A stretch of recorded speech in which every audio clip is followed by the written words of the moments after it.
Rules of 72. Yung mga tao daw na nakakaabot ng edad na 72 years old, sila yung mga taong hindi stress. Bakit hindi stress? Kasi mayroong naipon na ganito.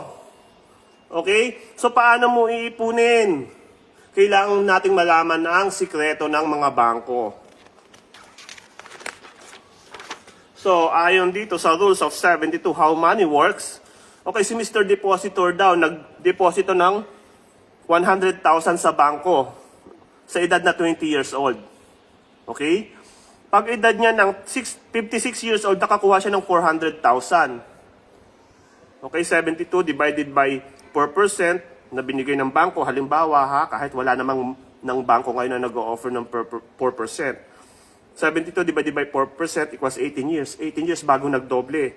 So, 20, dalawang 18 years lang, naging edad na siya ng 56 years old, nakakuha siya ng 400,000. Okay? Kabayan, tatanungin kita, kumita ba siya? Kumita siya kung hindi siya tumanda. Kapalit ng 20 years old niya, nakakuha siya ng 400,000, 300,000 na kinita sa edad na 56 years old. Sino ang kumita talaga? Itong bangko. Bakit? Itong bangko, nilagay niya yung kasi meron siya financial education Nasa financial industry siya. So, alam niya na dapat mas malaki yung interest na pagpapasukan ng pera niya. So, dito nilagay, laway lang puhunan ni Mr. Bangko. Nilagay niya sa 12%. Every 6 years, nagdodoble yung pera niya. 6 times 6, 36. Okay? Nung winidraw ni Mr. Bangko yung pera ni Mr. Depositor dito, sa pinaglagyan niya, ang nakuha ni Bangko ay ito, 6.4 million. Okay? 6.4 million ang nakuha niya.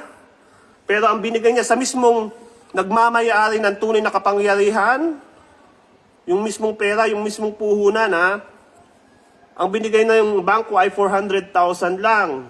So yan yung sikreto ng mga bangko kung bakit ang mga bangko lalong yumayaman. O yung halos lahat ng milyonaryo, bilyonaryo sa Pilipinas nagtatayo ng sarili nilang bangko. Bakit? Kasi ito ang sikreto, Rules of 72.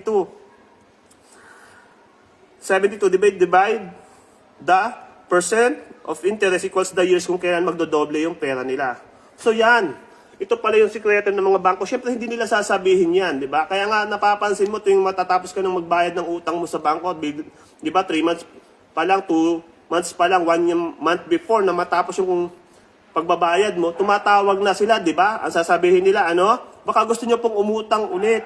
Tapos tuwang-tuwa tayo, di ba mga kabayan? Tuwing Pasko, di ba? Nagpaparapol sila ng washing machine, TV, plancha, cellphone case, kung ano-ano. Pero hindi natin alam na yun pala. Ganun pala sila kumikita yung pera nila. Yan yung maganda kapag nag-aral ka ng financial education. Malalaman mo kung ano yung mga sikreto ng mga taong mga asensado na sa buhay.